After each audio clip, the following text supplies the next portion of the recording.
اب دیکھیے وہاں یہ سی ڈی بکی، ہمارے احباب نے باقاعدہ رسید کے ساتھ خریدا. اب یہ کہہ رہا ہے یہ بامبے میں کتاب چھپی ہے، حج کے لیے گیا، حج سے جب فارغ ہوا تو وہاں کے غیر مقلدوں نے پکڑا، کہا تو بہت بڑا جھوٹا ہے، تجھ جیسے جھوٹوں کی تو ضرورت ہے ہمیں. ہمارے یہاں مدینہ منورہ کے امام سے کام نہیں چل رہا ہے، وہ چھوٹے موٹے جھوٹ بولتا ہے، تو بڑا جھوٹ رہا ہے، تیرا ایک پروگرام رکھوا دیتے. اب اس نے سوچا یہاں کون ہے پوچھنے والا، نہ بمبئی والا، نہ کوئی بریلی ہے، نہ کوئی سنی ہے، جو منہ میں آیا بک دو. اب جناب وہاں سے بیان کر رہے ہیں، مگر یہ بھول گئے کہ ان کی سی ڈی بنتی ہے. اب آئیے کیا کہتا ہے سنیں. ایک کتاب آتی ہے سیرت غوث پاک کے نام سے، انڈیا کی چھپی ہوئی ہے، بامبے سے چھپی ہوئی ہے. اس کے صفحہ نمبر 179 پر 179 صفحے پر ایک دلچسپ واقعہ لکھا ہوا ہے.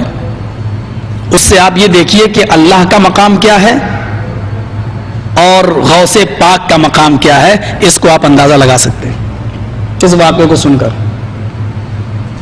جن کو غوث پاک، مجھے تھوڑی سی اجازت چاہیے، حالانکہ غوث صرف اللہ ہے. لکھا ہے کہ گاؤں کے لوگوں نے ایک بار ایک گاؤں کے مکھیا سے، جو پردھان تھا اس گاؤں کا، سرپنچ تھا، اس سے کہا کہ بارش بہت دنوں سے نہیں ہو رہی ہے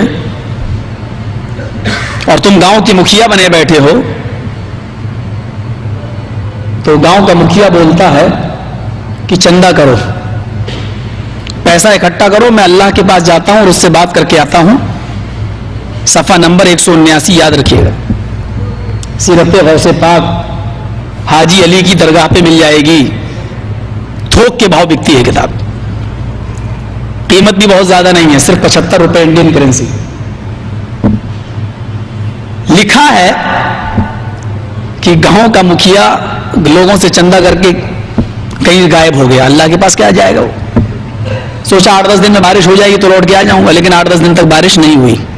بہرحال وہ بیچارہ آیا اور آنے کے بعد لوگوں نے کہا کیا ہوا، ابھی تک بارش نہیں ہوئی، آپ کی اور اللہ کے درمیان کیا بات ہوئی؟ تو گاؤں کا مکھیا کہتا ہے کہ اللہ بہت غصے میں. کہا کیوں؟ کہا وہ اتنے غصے میں ہے کہ وہ بارش نہیں ہوگی، وہ بارش نہیں کرے گا. اور اس نے مجھ سے کہا کہ تو آیا ہے میرے پاس، لوگ مجھے رب مانتے ہی کہاں ہیں، جو کچھ تو مانتے ہیں وہ غوث پاک کو مانتے ہیں، مجھے کہاں مانتے. میرے نام پہ کوئی فقیر تمہارے دروازے پہ چلا جاؤ کہ اللہ کے نام پہ دے دو تو کوئی دینے والا نہیں. اور بڑے پیر صاحب کے نام پر اگر کچھ مانگ لیا جائے، عبد القادر جیلانی کے نام پر، تو 11ویں کی ڈیگے لے لو، حلوے لے لو، بریانی لے لو، وہ ساری چیزیں لوگ مجھے مانتے ہی کہاں، سب کچھ تو اس نے غوث پاک کو طلب کیا ہے. پھر کیا ہوا؟ کہا میں اللہ کو اور غوث پاک کو دونوں کو لڑتا ہوا چھوڑ کے چلا آیا. اب اگر اللہ جیت گیا تو بارش بالکل نہیں ہوگی، اور غوث پاک اگر جیت گئے تو انتظار کرو کہ 2-4 دن میں شاید بارش ہو جائے. اس واقعے سے آپ کیا اندازہ لگاتے ہیں؟ اس واقعے سے آپ کیا اندازہ لگاتے ہیں؟ اطمینان سے سن لیا واقعہ. اب آئیے ذرا ایک ایک چیز پہ غور سنیں. کتاب کا نام سیرت غوث پاک، جرجی صاحب نے جو بیان کیا، صفحہ نمبر 179. اس کتاب کا مصنف کون ہے؟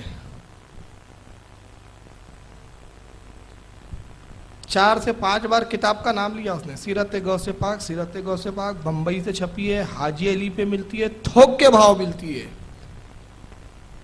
تھوک کے بھاؤ، انڈین کرنسی 75 روپے. مصنف کا نام، کہاں سے چھپی؟ پورا حاجی علی کھنگال ڈالو تو کتاب ہی نہیں ملتی. مل جائے تو مصنف آسمان میں اڑ کے چلا گیا، زمین پہ آیا، لکھا اور چلا گیا. آسمان سے پریس اتری، کتاب چھپی، پریس بھی غائب، کتاب موجود ہے. قصہ کیا کر رہا ہے؟ کتنے لوگوں کو گمراہ کر دیا ہوں گا ان لوگوں نے ایسا جھوٹ بتا بتا کے کہ صاحب یہ بریلیوں کا عقیدہ ہے. ان کی کتابوں میں لکھا ہے کہ گاؤں میں بارش نہیں ہوئی، لوگ مکھیا کے پاس آئے، کہا بارش نہیں ہو رہی ہے، تو گاؤں کے پردھان نے، گاؤں کے مکھیا نے کہا چندہ جمع کرو، اللہ کے پاس جانا پڑے گا. چندہ جمع ہوا، اللہ کے پاس گیا مکھیا. اب اللہ کے پاس کیا جاتا، غائب ہو گیا. واپس آیا، کہا بارش تو ابھی تک نہیں ہوئی. کہا اللہ بہت ناراض ہے، اور بولتا ہے کہ کوئی مجھے نہیں پکارتا، سب غوث اعظم کو پکارتے ہیں۔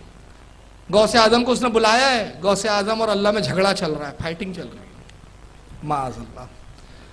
اب دعا کرو، میں تو چھوڑ کر آیا جھگڑتے ہوئے، اگر اللہ جیت گیا تو بارش نہیں ہوں گی، غوث پاک جیت جائیں گے تو بارش ہو جائے گی۔ میں ایک جملہ کہتا ہوں، اگر اپنی ماں کا دودھ پیا ہے تو وہ کتاب دکھا اور یہ کتاب میں عبارت دکھا دے۔ کتنے بڑے جھوٹے ہیں یہ لوگ، انداز لگائیے۔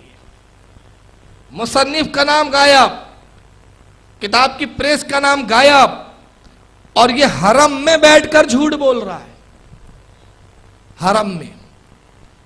اب یہاں سے اندازہ لگائیں۔ اب اس کے بعد ایک اور قصہ سن لیجئے اس کا، اسی تقریر کا۔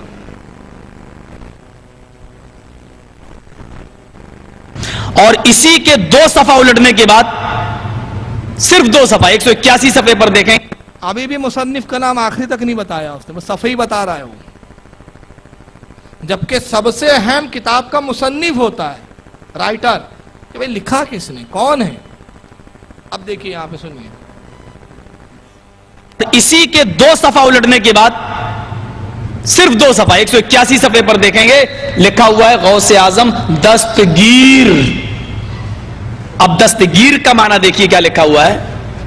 بڑے پیر صاحب نے اللہ سے کہا کہ دکھاؤ یہ 7 آسمان تو نے کیسے بنائے، میں یہ دکھلانا چاہتا ہوں شرک کے نقصانات کیا ہیں، جب شرک انسانی زندگی میں آتا ہے تو یہ اللہ کے مقام و مرتبے کو کس طرح گھٹاتا ہے۔ بڑے پیر صاحب اللہ سے کہہ رہے ہیں، غوث پاک عبد القادر جیلانی، کہ مجھے دکھلاؤ یہ 7 آسمان تو نے کیسے بنائے ہیں۔ گویا کہ یہ انجینئر تھے، سگنیچر ان کو کرنا تھے۔ اللہ تعالیٰ ان کو لے کے چلا، پہلا آسمان دیکھا، کہا بالکل ٹھیک، دوسرا دیکھا، کہا مستحسن، اچھا ہے، تیسرے کو بھی پاس کر دیا۔ چوتھے آسمان پر جب اللہ پہنچا تو اس کو بھی پاس کر دیا کہ یہ بھی ٹھیک۔ چھٹے آسمان پر جب اللہ پہنچا، مہاتما چھٹے پر، تو وہاں سے اللہ کا پیر پھسلا۔ بڑے پیر صاحب کا پیر نہیں پھسلا، میں بولنے میں غلطی نہیں کر رہا ہوں، اللہ کا پیر پھسلا، اور چھٹے آسمان سے اللہ گرا، اور وہ گر کر نیچے چوتھے آسمان پر آیا۔ بڑے پیر صاحب نے اپنا داہنا ہاتھ بڑھایا اور اللہ کو کھینچ لیا، پکڑ کے ان کو اٹھا لیا، گرنے سے، زمین پر آنے سے ان کو روک لیا، ہاتھ پکڑا اور ان کو کھینچا اور اوپر چڑھا لیا۔ اس دن سے ان کا نام پڑ گیا دستگیر، ہاتھ بڑھا کر اللہ کو کھینچنے والا۔ یہ دستگیر کا معنی یہ ہے، ہاتھ بڑھا کر اللہ کو کھینچنے والا۔ میں سمجھتا ہوں کہ اللہ کی جو رسوائی اور ذلت اس فرقے نے کی ہے، شاید ہندوؤں کی مذہبی کتابیں بھی اگر آپ پڑھ ڈالیں تو یہ نہیں ملے گا آپ کو۔ دستگیر کے معنی کیا بتایا؟ اللہ کا ہاتھ پکڑ کر کھینچنے والا غوث اعظم، اور پورا قصہ سنا دیا 2 ہی صفحے بعد۔ مصنف کا نام غائب، پریس کا بھی نام غائب، یہ حرم میں بیٹھ کے جھوٹ بول رہا ہے۔ اب سب سے پہلی بار بتاؤں، یہ واقعہ جھوٹا ہے، اس کی سب سے بڑی دلیل دے دوں میں، کہ تمہاری کتابوں میں لکھا ہو سکتا ہے، ہماری کتاب میں نہیں ہو سکتا۔ اس کی وجہ بتا دوں، ارے ہم تو اللہ کے جسم کے ہی قائل نہیں، تمہارا باپ ابن تیمیہ لکھ گیا ہے کہ اللہ ہاتھ پیر سب رکھتا ہے۔ اپنے فرقے کی خبر لو، ہمارے کسی بھی عقائد کی کتاب میں کہیں نہیں لکھا ہے کہ اللہ کا ہاتھ ہے، پیر ہے۔ وہ ہاتھ پیر آسمان میں آنے سے، اترنے سے، چڑھنے سے، جانے سے، آنے سے، ان سب چیزوں سے پاک، یہ تمہاری کتابوں میں۔ اور پہلا واقعہ کیا لکھا تھا اس نے، کیا بیان کیا اس نے جھوٹا، کہ اللہ اور غوث پاک میں جھگڑا ہو گیا۔ میں ایک جھگڑا بتاتا ہوں ان کا، آئیے میں تو دلیل سے بتاتا ہوں، ہمت ہو تو کاٹ کے بتا دوں۔ یہ صراط مستقیم کتاب یہاں موجود بھی ہے، وہ تو حاجی علی کے روڈ پہ مل رہی تھی، یہ تیرے بک ڈپو میں مل رہی ہے۔ بک ڈپو مکتبہ تھانوی دیوبند، لکھنے والا اسماعیل دہلوی، اب اس کتاب میں کیا لکھا ہے ذرا دیکھیے. اسماعیل دہلوی کے پیر سید رائے بریلی جو تھے، اسماعیل دہلوی کے پیر صاحب رائے بریلی کا مقام کیا تھا سنیے. کہتے حضرت سید صاحب کو تینوں طریقوں یعنی قادریہ، چشتیہ، نقش بندیہ کی نسبت مبادی پہلے سے حاصل ہو گئی، لیکن نسبت قادریہ اور نقش بندیہ کا بیان تو اس طرح ہے کہ حضرت مولانا شاہ عبدالعزیز قدس الروح العزیز کی ساعت برکت اور جناب ہدایات معاب کی توجہات کے یمن سے جناب حضرت غوث الثقلین اور جناب حضرت خواجہ بہاؤالدین نقش بندی کی روح مقدس آپ کے متوجہ حال ہوئی، اور تقریباً عرصہ 1 ماہ تک آپ کے حق میں ہر 2 روح مقدس کے مابین فی الجملہ تنازع رہا، کیونکہ ہر ایک ان دونوں عالی مقام اماموں میں سے اس امر کا تقاضا کرتا تھا کہ آپ کو با تمام ہی اپنی طرف جذب کرے تا آکے تنازع کا زمانہ گزرنے اور شرکت پر صلح کے واقع ہونے کے بعد ایک دن ہر 2 مقدس روحیں آپ پر جلوہ گر ہو گئیں، اور تقریباً 1 پہر کے عرصے تک وہ دونوں امام آپ کے نفس نفیس پر توجہ قوی اور پرزور اثر ڈالتے رہے. بس اسی 1 پہر میں ہر 2 طریقے کی نسبت آپ کو نصیب ہو گئی. یہ بڑا ہارڈ لکھتے ہیں گھما پھرا کے تاکہ پبلک کے سمجھ میں نہ آئے اور اپنی دوسرے جو مقصد ہے وہ حل ہو جائے. اب میں سمجھاتا ہوں ہوا کیا. مولوی اسماعیل دہلوی کہتے ہیں ہمارے پیر صاحب رائے بریلی کا مقام اتنا اونچا ہے کہ سلسلہ چشتیہ کی تو نسبت پہلے سے ہی مل گئی، آیتی اس کے بعد نقش اس کی بھی مل گئی، سہروردی کی، مگر قادری نسبت اور نقش بندی نسبت کا تعلق ایسا ہے، اس کی خلافت کا، اس کے فیض کا معاملہ ایسا ہے کہ غوث پاک کی روح آئی، ادھر سے بہاؤالدین نقش بندی کی روح آئی، اور دونوں روحوں میں جھگڑا ہو گیا، تنازع. اور جھگڑا کس بات کا ہو رہا ہے؟ غوث پاک بولتے تھے میں اس کو پہلے فیض دوں گا، اور بہاؤالدین نقش بندی بولتے تھے پہلے میں فیض دوں گا. ایک عرصہ تھا، کئی زمانے تک دونوں روحیں لڑتی رہی، خوب چلتا رہا جھگڑا. آخر میں دونوں روحوں میں غوث پاک کی روح اور بہاؤالدین زکریا نقش بندی کی روحوں میں کمپرمائز ہوا. چلو ایسا کرتے ہیں دونوں باری باری اس کو فیض دیتے ہیں اپنا. اس طرح فیض دیا اور اس طرح پھر اس کو خلافت حاصل ہو گئی. تو صاحب ہمارے یہاں غوث پاک اللہ سے جھگڑنے نہیں جاتے، یہ تمہارے یہاں ہے کہ تیرے پیر کو خلافت دینے کے لیے روحیں آپس میں جھگڑ رہی ہے. تو یہ تمہارے یہاں کی کتابوں میں ہے اور یہ سب جھوٹ گڑ رہا ہے. اور دوسرا دستگیر کے اس نے معنی کیا بتائے؟ اللہ کو ہاتھ پکڑ کر پکڑنے والا. میں اس سے پوچھتا ہوں کہ کس لغت میں یہ معنی دستگیر کے لکھے ہے کہ اللہ کو ہاتھ پکڑ کر کھینچنے والا؟ اس لغت کا نام بتا. اور پھر وہی سوال دہرا رہا ہوں کہ یہ کون سی کتاب ہے، اس کتاب کا نام بتاؤ. وہ کون سا مصنف ہے جس نے یہ کتاب لکھی، اس کا نام بتاؤ. کتاب کا نام گایا، مصنف کا نام گایا، اور جھوٹ گڑ کے کیا بتا رہا ہے کہ یہ فرقہ اتنا بدتر فرقہ ہے، یعنی اہل سنت الجماعت، کہ جو گستاخی اللہ نے بھی نہیں کی یہ اس فرقے نے کی. واقعہ جھوٹا گڑ کے تم بتاؤ گے کہ فرقے نے گستاخی کی. میں کہتا ہوں تم نے وہ جھوٹ کہا اور وہ جھوٹے ہو تم کہ ابلیس بھی تمہارے جھوٹ کو دیکھ کے شرما جاتا ہے. ابلیس بھی سوچنا پڑتا ہے کہ یہ تو میرے باپ نکلے یار، میں نے بھی تو اتنا جھوٹ نہیں بولا ہوں گا. اب آئیے دستگیر کے معنی کیا ہے. اردو زبان کی سب سے معتبر لغت میں پیش کر رہا ہوں، فیروز اللغات. جامع فیروز اللغات کے اندر دستگیر کے معنی بیان کیے گئے. صفحہ 627 پر دستگیر مددگار حامی. دستگیر کے معنی کیا ہے؟ مددگار. حامی یعنی حمایت کرنے والا. دستگیر کے معنی جناب اللہ کا ہاتھ پکڑنے والا نہیں ہے، بلکہ کیا ہے؟ مددگار. اور مددگار، یہ دستگیر کے جو معنی مددگار لیے گئے یہ کہاں سے لیے گئے؟ اور غوث اعظم کو مددگار کیوں کہتے ہیں؟ پیرانے پیر کو دستگیر کیوں کہتے ہیں؟ اس کا جواب یہ قرآن کریم کی آیت کریمہ ہے. پارہ نمبر 6 سورہ مائدہ آیت 55 میں اللہ ارشاد فرماتا ہے انما ولیکم اللہ ورسولہ والذین آمنوا الذین یقیمون الصلاۃ ویؤتون الزکاۃ وہم راکعون. اللہ فرماتا ہے کہ اے لوگو بے شک تمہارا مددگار اللہ ہے اور تمہارا مددگار رسول ہے. اللہ فرما رہا ہے تمہارا مددگار. ولی کون ہے؟ ولی کے معنی بھی مددگار. تمہارا مددگار اللہ، تمہارا ولی اللہ. اور تمہارا ولی اور تمہارا مددگار رسول. اور کون؟ والذین آمنوا الذین ویقیمون الصلاۃ، اور وہ لوگ جو ایمان لائے اور ایمان پر استقامت رکھی، مضبوط رہے، اور جو نماز قائم کرتے ہیں، وَيُؤْتُونَ الزَّكَاةَ، اور جو زکات ادا کرتے ہیں، اور وَهُمْ رَاكِعُونَ، اور جو اس کے حضور جھکے ہوئے ہیں. یہ کون ہے؟ اولیاء اللہ کی جماعت جو ایمان لائے، ایمان پر استقامت برتی، اور جو زکات بھی ادا کرتے ہیں، جو نماز کے پابند ہیں اور اللہ کے حضور ہمہ وقت جھکے ہوئے ہیں. تو یا اللہ نے فرمایا کہ میرے اولیاء بھی مددگار ہیں، اور تمام اولیاء کے سردار غوث اعظم، اس بنا پہ ہم ان کو دستگیر کہتے ہیں، مددگار. اب آئیے اللہ نے کیا کیا؟ بقول جرجس کے ہاتھ پکڑائیے، میں ایک اور ہاتھ دکھاتا ہوں، یہی کتاب صراط مستقیم.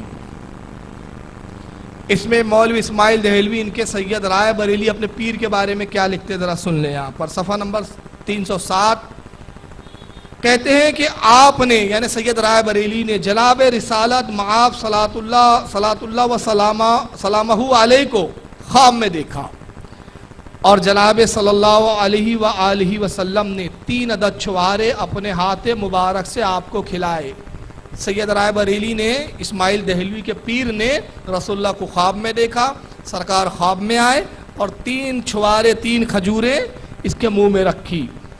اسی طرح سے ایک ایک چھوارا اپنے ہاتھ مبارک سے لے کر حضرت سید صاحب کے منہ میں رکھتے تھے، اور بعد ازاں کہ آپ بیدار ہوئے اس روائے حقہ کا اثر ظاہر باہر اپنے نفس میں پاتے تھے، اور اسی خواب کی بدولت ابتدائے سلوک نبوت حاصل ہو گیا. بعد ازاں ایک دن جناب ولایت معاب حضرت علی کرم اللہ وجہہ اور حضرت سید النساء فاطمۃ الزہرا رضی اللہ عنہا کو خواب میں دیکھا. پس جناب علی مرتضیٰ نے آپ کو اپنے ہاتھ مبارک سے غسل دیا. پھر حضرت علی اور حضرت فاطمہ کو خواب میں دیکھا، تو کیا دیکھا کہ حضرت علی اس بڈھے خوسڑ کو نہلا رہے ہیں، غسل دے رہے ہیں.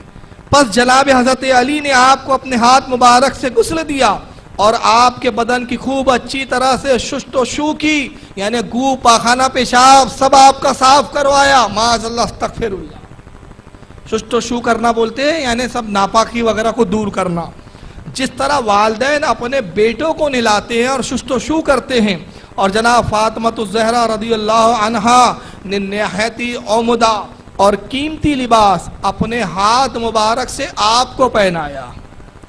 حضرت فاطمہ نے اس ننگے کو کپڑے بھی پہنائے. پھر پس اس واقعے کے سبب سے کمالات طریق نبوت نہایتی جلوہ گر ہوئے، اور اجتباع ازلی جو کہ ازل الازال میں پوشیدہ تھی منصع ظہور پر جلوہ گر ہوئی، اور عنایات رحمانی اور تربیت ربانی بلا واسطہ آپ کے حال کے متکفل ہوئی. اس خواب کے دیکھنے کے بعد اللہ نے ڈائریکٹ ان کی تربیت کی، واسطے ختم ہو گئے، نہ کوئی جبریل نہ کوئی فرشتہ، اللہ ڈائریکٹ ان کو پڑھا رہا ہے، سکھا رہا ہے، سب چل رہا معاملہ. رائے بریلی کو، اسماعیل دہلوی کے پیر صاحب کو، اور پے در پے معاملات اور بے شمار واقعات وقوع میں آئے. یہاں تک کہ ایک دن حضرت حق جل وعلا نے، حضرت حق کون؟ اللہ رب العزت، اور آگے لکھا ہے جل وعلا، یہ بھی اللہ کا صفاتی نام ہے. ایک دن حضرت حق جل وعلا نے آپ کا داہنا ہاتھ خاص اپنے دستے قدرت میں پکڑ لیا. رائے بریلی کا ہاتھ اللہ نے پکڑ لیا، اور اس کے بعد اور کوئی چیز امور قدسیہ سے جو کہ نہایت رفیع اور بدی تھی آپ کے سامنے کر کے فرمایا، ہم نے تجھے ایسی چیز عنایت کی ہے اور چیزیں بھی عطا کریں گے. پھر ایک بڑی قیمتی چیز جس کی کوئی حد نہیں تھی، بڑی لمبی چوڑی چیز اللہ نے پیش کی رائے بریلی کے سامنے، اور کہا دیکھو یہ چیز ہم نے تجھے دی، اور بھی اس سے بڑی بڑی چیزیں دیں گے. تا آ کے ایک شخص نے آپ کے پاس حاضر ہو کر بیعت کی درخواست کی. اسی درمیان میں ایک شخص آیا رائے بریلی کے پاس، اسماعیل دہلوی کے پیر کے پاس، اور کہا حضرت میں آپ سے بیعت ہونا چاہتا ہوں. تو بیعت کرنے کا طریقہ کیا ہے؟ پیر صاحب مرید کا ہاتھ اپنے ہاتھ میں لیتے ہیں. اب بیعت کرنے آیا، اور چونکہ آپ ان ایام میں علی العموم بیعت نہیں لیا کرتے تھے، اسی لیے اس شخص کی درخواست، اس لیے اس شخص کی آ گیا اوپر چلا گیا، وہ تو ڈھونڈ رہا ہوں میں عبارت، صفحہ بدلا ہے وہ. ہاں، اس لیے اس شخص کی درخواست کو قبول نہ فرمایا. جب اس شخص نے نہایتی الحاح اور اصرار کیا تو آپ نے اس سے فرمایا کہ 1-2 روز توقف کرنا چاہیے. 1-2 روز کے بعد بعد ازاں جو کچھ مناسب وقت ہوگا اس پر عمل کیا جائے گا. پھر آپ اجازت اور استفسار کے لیے جناب حق میں متوجہ ہوئے. پھر اجازت کے لیے آپ اللہ کی طرف متوجہ ہوئے رائے بریلی اور عرض کیا بندگان درگاہ سے ایک بندہ اس امر کی درخواست کرتا ہے کہ مجھ سے بیعت کرے اور آپ نے میرا ہاتھ پکڑا ہوا ہے. ایک بندہ آیا ہے آپ کے بندوں میں سے, اے اللہ آپ کے بندوں میں سے ایک بندہ آیا ہے جو یہ گزارش کرتا ہے کہ میں بیعت کروں اسے. اب بیعت تب کروں کہ جب ہاتھ تو چھوڑے, تو میرا ہاتھ پکڑے ہوئے. خود کے گھروں میں یہ غبار خرابیاں گندگیاں پڑی ہوئی ہے اور یہ دوسروں پہ کیچڑ اچھالنے چلے ہیں. تو آپ نے میرا ہاتھ پکڑا ہوا ہے. اس جہاں میں جو کوئی کسی کا ہاتھ پکڑتا ہے ہمیشہ دستگیری کی پاس کرتا ہے. دیکھیں دستگیر لفظ یہاں بھی آیا. اب بتاؤ یہ کون دستگیر ہوا؟ غوث پاک تیرے معنی میں کہ جنہوں نے اللہ کو پکڑ لیا. معاذ اللہ, ہم تو نہیں مانتے. یہاں تو تیرے رائے بریلی کا ہاتھ اللہ نے پکڑ لیا. تب یہ دستگیر کون ہوا؟ یہ کیا دستگیر ہے؟ ہمیشہ دستگیری کی پاس کرتا ہے. اور حضرت حق کے اوصاف کو اخلاق مخلوقات کے ساتھ کچھ مناسبت نہیں. پس اس معاملے میں کیا منظور ہے؟ اس طرف سے حکم ہوا جو شخص تیرے ہاتھ پر بیعت کرے گا اگرچہ وہ لاکھوں کا ہی کیوں نہ ہو, ہم ہر ایک کو کفایت کریں گے. جاؤ ہاتھ چھوڑ دیا اللہ نے, کہا جا بیعت کر لے. اب تیرے سے لاکھوں کروڑوں بھی بیعت کریں گے نا, ہم سب کو کفایت کریں گے, سب کو نوازیں گے. تو اللہ نے ان کا ہاتھ بھی پکڑ لیا صاحب, اور یہ چلے ہیں دوسروں کو الزام لگانے کے لیے. اب آئیے ایک چیز میں آپ کو نہیں دکھاتا ہوں, اب یہ سنیں. پہلے وہ دکھانے سے پہلے میں ایک چیز دکھا دوں آپ کو. میں بارہا بتا چکا ہوں کہ ابن تیمیہ, جو لوگ مسلسل سن رہے ہیں میرے پروگرام ان کو پتا ہے ان کا سب سے بڑا عالم ابن تیمیہ. اس کا عقیدہ کیا ہے؟ اللہ جسم رکھتا ہے, اللہ ہاتھ رکھتا ہے, اللہ پیر رکھتا ہے. نئے لوگ ہوں یہاں پر تو وہ دلیل کے طور پر دیکھ لیں. یہ فتاوی حدیثیہ ہے حضرت علامہ ابن حجر کی. اس پر میں بہت بارہا کہہ چکا ہوں, بس اب یہ شارٹ کٹ میں لے رہا ہوں میں.